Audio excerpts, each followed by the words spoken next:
জয় হিন্দ, ভারত মাতা কি জয়। আমার সকল দ্বাদশ শ্রেণীর শিক্ষার্থীদের জানাই শুভেচ্ছা ও অভিনন্দন। আজকে তোমাদের আমি শিক্ষাবিজ্ঞানের শেষ অধ্যায় শিক্ষায় প্রযুক্তির ভূমিকা এই চ্যাপ্টারের যে সমস্ত গুরুত্বপূর্ণ প্রশ্নগুলো আছে সেই সমস্ত প্রশ্নগুলো নিয়ে আমি আলোচনা করার চেষ্টা করছি। এবার আমি তোমাদের সামনে যেটা আলোচনা করব সেটা হচ্ছে শিক্ষা প্রযুক্তির ধারণা। কেমন শিক্ষা প্রযুক্তির ধারণা নিয়ে কিছু বিষয় আমি তোমাদের সামনে রাখার চেষ্টা করছি। তো এই শিক্ষা প্রযুক্তির ধারণাটিকে মোটামুটি তিনটে দৃষ্টিভঙ্গি অনুযায়ী এটাকে ব্যাখ্যা করা যেতে পারে। প্রথম দৃষ্টিভঙ্গি অনুযায়ী বিজ্ঞান ও প্রযুক্তির সাহায্যে পাঠদান। কেমন, তো এটা কীরকম? এই দৃষ্টিভঙ্গি অনুযায়ী শিক্ষা প্রযুক্তি বলতে বোঝায় ভৌত বিজ্ঞান এবং ইঞ্জিনিয়ারিং প্রযুক্তি আবিষ্কৃত বিভিন্ন ধরনের সাধারণ ও বিদ্যুৎ চালিত যন্ত্র, যেমন টেপ রেকর্ডার হতে পারে, কম্পিউটার ভিত্তিক শিখন হতে পারে, প্রজেক্টর হতে পারে ইত্যাদির সাহায্যে যে পাঠদান সেটাকেই বলা হচ্ছে। নেক্সট হচ্ছে 2 নম্বর, পাঠদানে বিজ্ঞান ভিত্তিক নীতি প্রয়োগ, অর্থাৎ পাঠদান করতে গিয়ে একটা বিজ্ঞান ভিত্তিক একটা নীতি সেটা কিন্তু প্রয়োগ করার কথা এখানে বলা হচ্ছে। তো এই দৃষ্টিভঙ্গি অনুযায়ী স্কিনার, জ্ঞানে এবং অন্যান্য যারা ছিলেন তারা হচ্ছেন এই দৃষ্টিভঙ্গির সমর্থক। এখানে শিক্ষণের মনস্তাত্ত্বিক নীতির ওপর কিন্তু যথেষ্ট গুরুত্ব আরোপ করা হয়। নেক্সট হচ্ছে শিক্ষা এবং প্রশিক্ষণ তন্ত্র।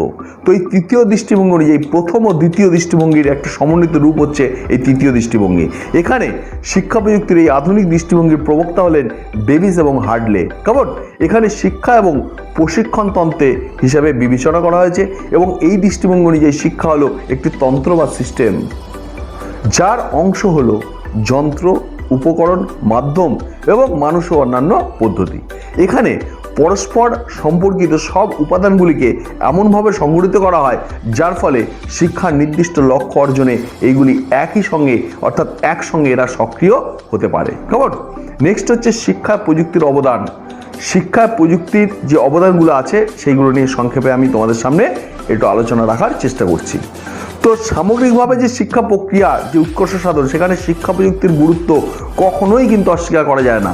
শুধু তাই নয়, বর্তমানে শিক্ষা প্রযুক্তি ক্রমশ শিক্ষা ব্যবস্থার ক্ষেত্রে একটা কিন্তু অপরিহার্য এবং আবশ্যিক উপাদান হয়ে উঠছে। এখানে শিক্ষা ব্যবস্থায় শিক্ষা প্রযুক্তির যে অবদান সেগুলি আলোচনা করতে গিয়ে আমাকে যেটা প্রথম বলতে হবে সেটা হচ্ছে শিক্ষার লক্ষ্য ও উদ্দেশ্য এবং শিক্ষা প্রযুক্তি। তো আমরা জানি যে শিক্ষার লক্ষ্য কি?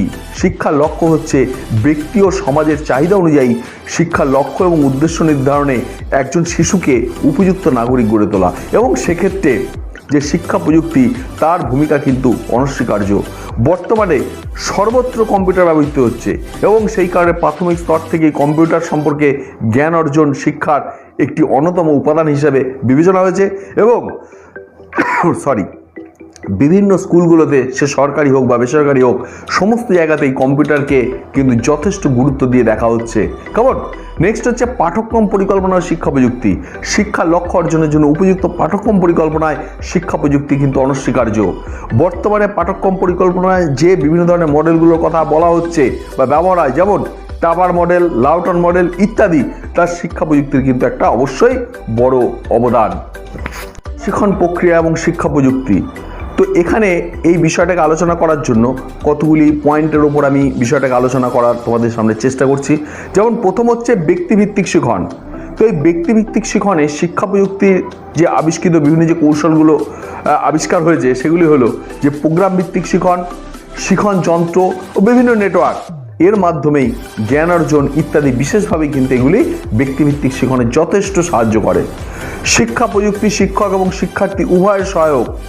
একদিকে যেমন এই প্রযুক্তিভিত্তিক শিক্ষণ, যেমন slide, overhead projector, close circuit TV বা সিসিটিভি এগুলো যেমন উন্নত মানের পাঠদান করা যায়, তেমনি শিক্ষার্থীরাও পাঠদানের বিষয়টিকে অনুধাবন করতে পারে এবং দীর্ঘ সময়ের জন্য কিন্তু তারা মনে রাখতে পারে। এবং বর্তমানে বিভিন্ন স্কুলে, বিভিন্ন বিদ্যালয়ে এই প্রযুক্তি কিন্তু যথেষ্টভাবে কিন্তু ব্যবহার হচ্ছে।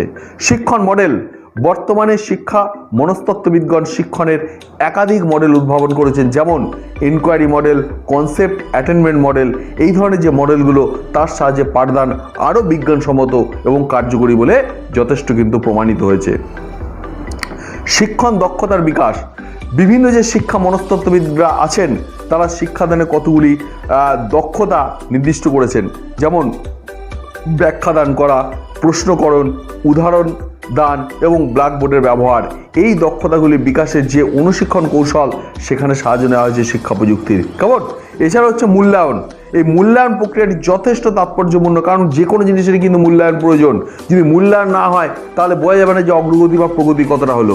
সেক্ষেত্রে বহুবিধ প্রশ্নের নম্বর দান, মার্কশিট প্রস্তুত, নির্দিষ্ট ওয়েবসাইটে সে মাধ্যমে সেটা ফল প্রকাশ, এই প্রভৃতি কার্যে সেই শিক্ষা প্রযুক্তির কিন্তু অবদান রয়ে যায়। এবং শিক্ষা প্রযুক্তি ছাড়া কিন্তু এটা এত অল্প সময়ের মধ্যে কিন্তু কখনোই সম্ভব নয়। শিক্ষা প্রশাসন এবং শিক্ষা প্রযুক্তি। বর্তমানে শিক্ষা প্রতিষ্ঠানের বিভিন্ন ধরনের প্রশাসনিক কর্মসূচি, যেমন ভর্তির আবেদনপত্র, ভর্তির যোগ্যতা, অর্জনকারীদের তালিকা, পাস ফেল তার লিস্ট টাঙানো ইত্যাদি বিভিন্ন বিষয় কিন্তু নির্দিষ্ট ওয়েবসাইটের মাধ্যমে কিন্তু বর্তমানে প্রকাশ করা হচ্ছে। পাঠাগার এবং শিক্ষা প্রযুক্তি। বর্তমানে প্রায় প্রতিটি স্কুল বা কলেজ সমস্ত জায়গাতেই কিন্তু শিক্ষা প্রযুক্তির মানে লাইব্রেরিতে শিক্ষা প্রযুক্তির ব্যবস্থা কিন্তু গ্রহণ করা হচ্ছে। কেমন? যাই হোক, তো এই উপরোক্ত যে সমস্ত আলোচনাগুলো আমি করলাম শিক্ষা ক্ষেত্রে, তার সেখানে নিশ্চয়ই তোমরা বুঝতে পারছো যে বর্তমানে শিক্ষা প্রযুক্তির ভূমিকা কতটা। তো এই শিক্ষা প্রযুক্তির ভূমিকায় মানে শিক্ষায় এই প্রযুক্তির যে ভূমিকা, এ নিয়ে কিন্তু কোনো দ্বিমত কিন্তু থাকতে পারে না। নেক্সট আমি যেটা আসবো আলোচনায় তোমাদের সামনে, যে শিক্ষা বিজ্ঞানের প্রযুক্তি এবং শিক্ষা বিজ্ঞানের প্রযুক্তির মধ্যে পার্থক্য কী। একটা হচ্ছে শিক্ষা বিজ্ঞানের প্রযুক্তি, আর একটা হচ্ছে শিক্ষা বিজ্ঞানের প্রযুক্তি। কেমন? তো এই শিক্ষা বিজ্ঞানের প্রযুক্তি হলো শিক্ষা প্রক্রিয়ায় বিভিন্ন যে বৈদ্যুতিন উপকরণগুলির ব্যবহার, যেমন computer, TV, radio, tape recorder, overhead projector ইত্যাদির কথা কিন্তু বলা হচ্ছে।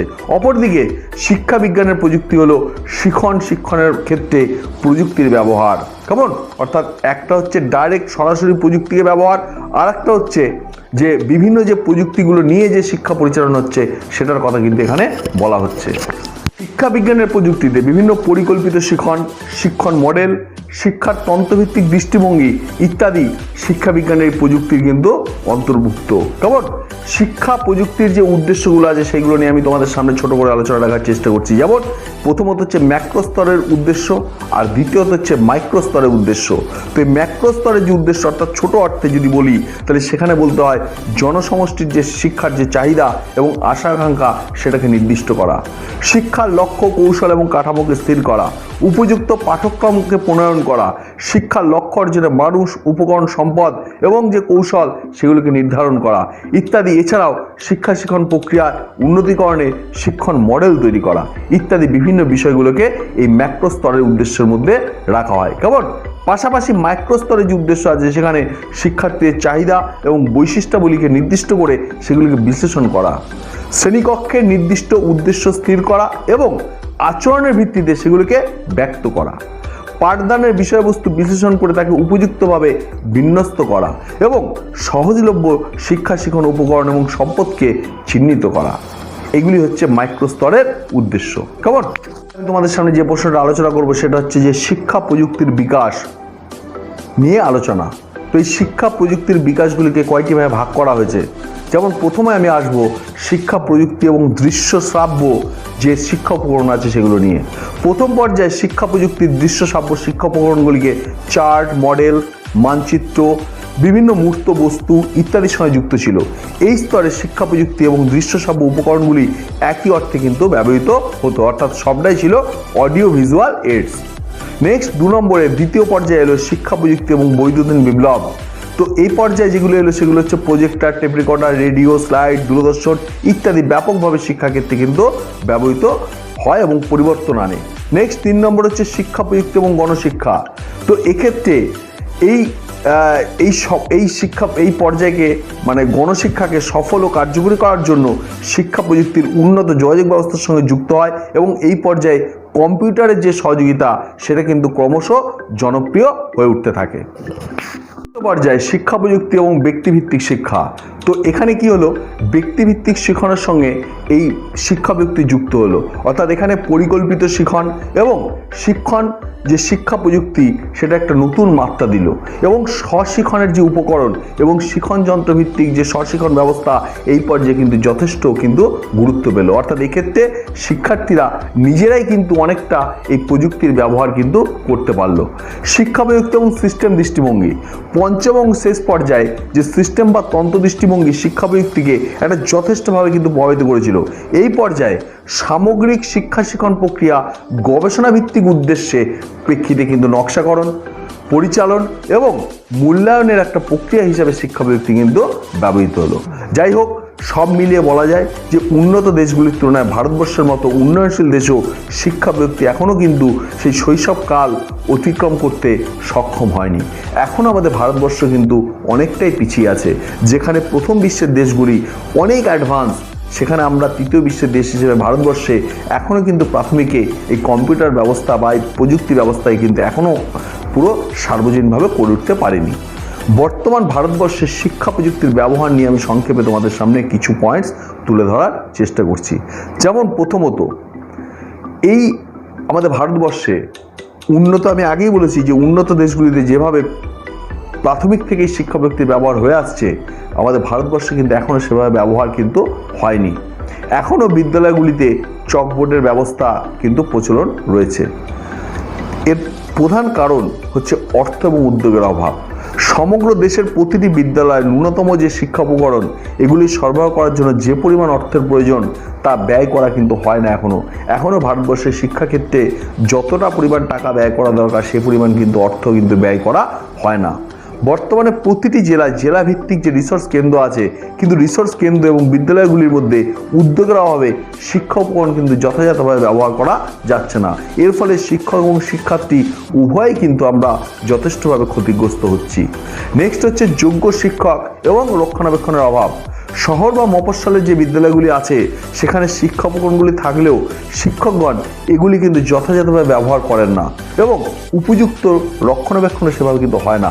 তার ফলে কি হয়, এই শিক্ষা উপকরণগুলি কার্যকারিতা কিন্তু যথেষ্টভাবে দিনকে দিন হ্রাস পাচ্ছে। শিক্ষা প্রযুক্তির ব্যবহার এমনভাবে শিক্ষা প্রযুক্তিকে নির্দিষ্ট করা হবে যা শিক্ষক এবং শিক্ষার্থীরা উভয় ব্যবহার করতে কিন্তু সক্ষম হবে। শিক্ষা প্রযুক্তি ব্যবহারের ক্ষেত্রে আর্থিক ব্যয়ের কার্যকারিতা কিন্তু অবশ্যই কিন্তু বিবেচনা করা প্রয়োজন। পাশ্চাত্য দেশের ব্যবহৃত মডেলের পরিবর্তে দেশজ প্রযুক্তির ওপর গুরুত্ব দেওয়া কিন্তু একান্ত প্রয়োজন। কারণ দেখা যাচ্ছে অনেক ক্ষেত্রে আমরা পাশ্চাত্য দেশের মডেলগুলো ব্যবহার করলেও সেক্ষেত্রে কোনো টেকনিক্যাল প্রবলেম বা সমস্যা হলে সেগুলো কিন্তু পরবর্তীকালে রিপেয়ারে কিন্তু একটা বিরাট সমস্যা থেকে যায়। তাই সেক্ষেত্রে আমি বলবো, যদি দেশীয় প্রযুক্তিতে যদি কোনো মডেল ব্যবহার করা হয় তাহলে আমরা সেক্ষেত্রে হয়তো সেই সমস্যাটা অনেকটাই সমাধান করতে পারি। শিক্ষা ব্যক্তির উপকরণগুলির সঠিকভাবে ব্যবহার করার জন্য শিক্ষকের প্রশিক্ষণও কিন্তু অপরিহার্য। অর্থাৎ শুধু যন্ত্র দিলেই কিন্তু হবে না, সেই যন্ত্রগুলিকে ব্যবহার করার জন্য শিক্ষকদের উপযুক্তভাবে ট্রেনিং করানো প্রয়োজন এবং শিক্ষা উপকরণগুলি রক্ষণাবেক্ষণের জন্য প্রয়োজনীয় ব্যবস্থা অবলম্বন করা অবশ্যই কিন্তু বিশেষভাবে প্রয়োজন। এবার আমি একটা গুরুত্বপূর্ণ প্রশ্ন আসবো, যেটা হচ্ছে যে কম্পিউটার কি শিক্ষকের বিকল্প হতে পারে? কি মনে হয় তোমাদের? কখনোই হতে পারে না। কম্পিউটার তার একটা আলাদা কার্যপ্রণালী আছে, তার একটা আলাদা পদ্ধতি আছে, তার একটা আলাদা গুরুত্ব আছে। কিন্তু পাশাপাশি একজন শিক্ষক, সুশিক্ষক, তার কিন্তু একটা বিরাট গুরুত্বপূর্ণ অবদান কিন্তু থেকে যায়, যেটা কিন্তু কখনোই অস্বীকার করা যাবে না। তাই সেক্ষেত্রে এই প্রশ্নের আমি কিছু পয়েন্টস নিয়ে তোমাদের সামনে বলার চেষ্টা করছি। যেমন প্রথমত হচ্ছে মানবিক মিথস্ক্রিয়ার অভাব। একটা নির্ভুল প্রতিক্রিয়ার জন্য শিক্ষার্থী কম্পিউটারের কাছ থেকে উৎসাহ পায়, কিন্তু সঠিক উত্তর দিলে শিক্ষকের কাছ থেকে একজন শিক্ষার্থী যে প্রশংসাটা পায় সেটা কি কম্পিউটার কখনো দেয়? কখনো দিতে পারে না। তুমি একটা প্রশ্ন, আমি একটা ধরলাম তোমাকে, তুমি প্রশ্নটা উত্তর দিলে এবং যদি যথাযথ উত্তর দিতে পারো, আমি তার বিনিময়ে তোমাকে একটু প্রশংসা করলাম, এটা কিন্তু তোমার যথেষ্ট ভালো লাগবে। তোমার কিন্তু মনে হবে না আমি কিছু পারছি, আমার দ্বারা কিছু হবে। এই যে ব্যাপারটা, এই ব্যাপারটা কিন্তু কখনোই একটা কম্পিউটার কিন্তু দিতে পারে না। যোগাযোগের সীমাবদ্ধতা। কম্পিউটারের মধ্যে যে প্রোগ্রামগুলি করা থাকে তার বাইরে কিন্তু কম্পিউটারের সঙ্গে কোনো মিথস্ক্রিয়া করা যাবে না। অর্থাৎ কম্পিউটারে আগে থেকে যে প্রোগ্রাম সেট করা আছে তার উপরেই কিন্তু কম্পিউটার বলবে। কিন্তু একজন টিচার এই কম্পিউটারের বাইরে গিয়েও কিন্তু বিভিন্ন বিষয় নিয়ে কিন্তু আলোচনা তিনি করতে পারেন। অর্থাৎ সেখানে কিন্তু কোনো সীমাবদ্ধতা নেই। তিনি প্রয়োজন মতো শ্রেণীকক্ষকে নিয়ন্ত্রণ করে যোগাযোগের পথ কিন্তু তৈরি করতে পারেন। সংবেদনশীলতার অভাব। শিক্ষক শিক্ষার্থীর মানসিক বা প্রাক্ষবিক অবস্থা অনুভব করে প্রয়োজন অনুযায়ী নির্দিষ্ট বা বিকল্প একটা ব্যবস্থা গ্রহণ করতে পারেন একজন শিক্ষার্থী, সেটা কিন্তু কখনোই একটা কম্পিউটার কিন্তু পারে না, যেটা শিক্ষক পারেন। অর্থাৎ সংবেদনশীল হওয়া এটা কিন্তু একটা শিক্ষকের পক্ষে কিন্তু সম্ভব, একটা কম্পিউটারের পক্ষে কিন্তু কখনোই সেটা সম্ভব নয়। শ্রেণীকক্ষের আবহাওয়া, শ্রেণী শিক্ষণের শিক্ষক শিক্ষার্থীর মধ্যে যে আবেগ, যে অনুভূতি যেটা তৈরি হয়, সেটা কিন্তু কখনোই একটা কম্পিউটার কিন্তু দিতে পারে না। কেমন? অর্থাৎ কম্পিউটারের পক্ষে সেটা কিন্তু কখনোই সম্ভব নয়। তাই এই সমস্ত আলোচনাগুলোর মধ্যে দিয়ে আমি বলতে পারি একটা কম্পিউটার কিন্তু কখনোই একটা শিক্ষকের বিকল্প হতে পারে না। কেমন? তোমাদের সামনে যে প্রশ্নটা আসবো সেটা হচ্ছে শিক্ষায় ইন্টারনেটের ভূমিকা। শিক্ষায় ইন্টারনেট কি ভূমিকা পালন করে? বর্তমানে তো আমরা সবাই ইন্টারনেটের দ্বারা পরিচালিত। মোবাইল ঘাটছি, সেখানেও ইন্টারনেট ছাড়া মোবাইলে কোনো গুরুত্বই নেই বর্তমানে, তাই না? তাহলে ইন্টারনেট হলো কম্পিউটার নির্মিত এমন এক বিশেষ প্রকার আন্তর্জাতিক জাল, যার মাধ্যমে বিশ্বের যে কোনো প্রান্তের তথ্য আমরা মুহূর্তের মধ্যে আদান প্রদান করতে পারি। এবং শিক্ষাক্ষেত্রেও এই ইন্টারনেটের কয়েকটা ভূমিকা কিন্তু রয়েছে, যা কিন্তু অস্বীকার কখনোই কিন্তু করা যায় না। যেমন ইন্টারনেটের মাধ্যমে শিক্ষাক্ষেত্রের বিভিন্ন প্রতিষ্ঠান ও লাইব্রেরির মধ্যে পারস্পরিক কিন্তু দ্রুত যোগাযোগ বজায় রাখা সম্ভব। আজকে তোমার কোনো একটা বিষয় দরকার হলো যেটা তুমি পাচ্ছ না কোথাও, তো তোমার যদি বিদ্যালয়ে লাইব্রেরিতে যদি ইন্টারনেট থাকে, তুমি সহজেই কিন্তু সেটা সার্চিং করে বার করে নিতে পারো। খবর। নেক্সট হচ্ছে পঠন পাঠনের জন্য বিভিন্ন বিষয়ের বইকে ইন্টারনেটের মাধ্যমে সংরক্ষণ করে রাখা যায়। ছাত্রছাত্রীরা তাদের প্রয়োজন মতো এবং পছন্দ মতো ইন্টারনেটের মাধ্যমে সেটাকে ডাউনলোড করতে পারে এবং সেটাকে পড়তে পারে। তো এই ব্যবস্থাটাকে বলা হয় ইবুক। কেমন? শিক্ষার জন্য প্রয়োজনীয় বিভিন্ন তথ্য যেমন ছবি, রিপোর্ট, চিঠি ইত্যাদি কম্পিউটার প্রযুক্তির মাধ্যমে ইন্টারনেটের সাহায্যে অতি অল্প ব্যয়ে আমরা এক স্থান থেকে অন্য স্থানে পাঠাতে পারি, যেটা কিন্তু আগে হতো না। বর্তমানে কিন্তু সেটা সম্ভব। বিজ্ঞানের এই নতুন নতুন আবিষ্কারগুলির সঙ্গে ছাত্রছাত্রীরা ইন্টারনেটের মাধ্যমে খুব সহজেই কিন্তু পরিচিত হওয়ার সুযোগ পাচ্ছে, যা কিন্তু কখনোই অস্বীকার করা যায় না। এছাড়াও তো রইল আমাদের দূরশিক্ষা, যেখানে ছাত্রছাত্রীর কাছে সহজেই স্টাডি মেটেরিয়ালস, বিভিন্ন পরীক্ষার সময়সূচি, বিভিন্ন পরীক্ষার ফলাফল দ্রুত পাঠানো যাচ্ছে এবং অনেক ক্ষেত্রে ইন্টারনেটের মাধ্যমে অনলাইনে শিক্ষার্থীদের পরীক্ষার ব্যবস্থা গ্রহণ করা হচ্ছে, যা বর্তমানে প্রচলিত। আমরা মনে করো তুমি তোমার নিজের স্টেট থেকে বাইরের স্টেটে কোনো একটা জায়গায় পড়াশোনা করতে চাইছো, কিন্তু সেক্ষেত্রে দেখা যাচ্ছে যে সেখানে তোমার যদি ইন্টারনেট না থাকে, তোমাকে সেখানে যেতে হবে বারবার, সেখানে থাকতে হতে পারে, বিভিন্ন বিষয়ে পড়াশোনা করতে হতে পারে, সেখানে অনেক ঝামেলা। কিন্তু ইন্টারনেট হওয়ায় আমাদের কিন্তু এখন বর্তমানে সেখানে যাওয়ার কোনো প্রয়োজন পড়ছে না। আমরা বাড়ি বসেই কিন্তু পুরো প্রোগ্রামটাকে, পুরো বিষয়টাকে আমরা কিন্তু সাফল্যের সঙ্গে আমরা সেটাকে গ্রহণ করতে পারছি এবং সহজেই কিন্তু সেটা সম্ভব হচ্ছে, যা ইন্টারনেট ছাড়া কোনোভাবেই কিন্তু সম্ভব নয়। কোশ্চেন আবার সেটা হচ্ছে কম্পিউটার সহযোগী নির্দেশনা বা সিআই। এই কম্পিউটার সহযোগী নির্দেশনা কি এবং এর উপযোগিতা কি? তো কম্পিউটার সহযোগী নির্দেশনা হলো শিক্ষার্থী কেন্দ্রিক নির্দেশমূলক শিখন একটা কৌশল। কেমন? এক্ষেত্রে কি হয়, শিক্ষার্থী নিজের চাহিদা মতো সময় নিয়ে বিভিন্ন ধরনের শিখনে অংশগ্রহণ করতে পারে এবং শিক্ষাবিজ্ঞানের তথ্য অনুসরণ করে কম্পিউটার শিক্ষার্থীকে বিভিন্ন ধরনের নির্দেশও কিন্তু দিয়ে থাকে। তো শিক্ষার্থীর নিজস্ব প্রতিক্রিয়া অনুযায়ী দ্রুত তারা ফিডব্যাকও পেতে পারে এবং বিষয়বস্তুগুলিকে তারা সে সহজেই আয়ত্ত করতে পারে। কেমন? তো এর উপযোগিতা কি? তো এখানে এই ধরনের সেখানে প্রত্যেক ছাত্রছাত্রী তার নিজের অগ্রগতির যে হার, সেই অনুযায়ী কিন্তু শিক্ষা গ্রহণ সে করতে পারে। যার যেমন মেরিট, সেই অনুযায়ী সে শিক্ষা গ্রহণ করতে পারে। ক্রিয়া প্রতিক্রিয়ার ফলে দ্রুত ফিডব্যাকও কিন্তু এখানে লাভ করা যায়। কেমন? এছাড়াও প্রোগ্রাম লার্নিংয়ের তত্ত্ব অনুযায়ী প্রত্যেকটি শিখন বস্তুকে ছোট ছোট এককে ভেঙে সেটা ভেঙে দেওয়ার ফলে কি হয়, শিক্ষার্থীদের পাঠ গ্রহণে কিন্তু খুব সুবিধা হয়। কেমন? পাঠ গ্রহণ করতে করতে শিক্ষার্থী নিজের অগ্রগতি সম্বন্ধে নিজেই কিন্তু পরীক্ষা করে জানতে পারে। যাই হোক, আজকে তোমাদের এই শিক্ষা প্রযুক্তির ব্যবহারের চ্যাপ্টারের ওপর বিভিন্ন গুরুত্বপূর্ণ প্রশ্নগুলি আমি খুব সহজভাবে তোমাদের বোঝানোর চেষ্টা করেছি পয়েন্টের আকারে। আশা করি তোমরা যদি খুব মনোযোগ সহকারে আমার ভিডিওটি দেখে থাকো, তোমাদের কাছে এটা বিষয়টা অনেক পরিষ্কার হয়ে যাবে। কেমন? প্রত্যেকে খুব মনোযোগ সহকারে ভিডিওটা দেখবে বারবার। আর যদি তোমাদের ভালো লেগে থাকে ভিডিওটা, তোমরা অবশ্যই বন্ধুদের শেয়ার করতে ভুলো না, কারণ এর মাধ্যমেই আমরা নিজে শিখব এবং অন্যকে শিখতে সাহায্য করব, তবেই আমরা কিন্তু আমাদের দেশ কিন্তু সমৃদ্ধ হবে। অর্থাৎ সংকীর্ণ মনা না হয়ে উদার মানসিকতা হতে হবে, যে আমি নিজেও শিখব, অন্যকে শিখতে সাহায্য করব। এটাই হচ্ছে শিক্ষা বিজ্ঞানের অন্যতম লক্ষ্য এবং উদ্দেশ্য। আমাদের শিক্ষার যে লক্ষ্য এবং উদ্দেশ্য আমরা পড়েছি প্রথম চ্যাপ্টারে, সেখানে বলাই আছে যে উপযুক্ত মানুষ বা উপযুক্ত নাগরিক হয়ে আমাদের বাঁচতে হবে, এবং যাতে আমরা দেশের যে সংবিধান, দেশের যে গণতন্ত্র আছে, সেই বিষয়গুলোকে আমরা জানতে পারি এবং সেগুলোকে আমরা মেনে চলতে পারি। এভাবেই কিন্তু আমাদের দেশ একসময় উন্নতির চরম শিখরে পৌঁছাবে। যাই হোক, প্রত্যেকে ভালো থেকো, সুস্থ থেকো, এই বলে আমি আজকের মতো আমার পাঠদান এখানেই শেষ করছি। জয় হিন্দ, ভারত মাতা কি জয়।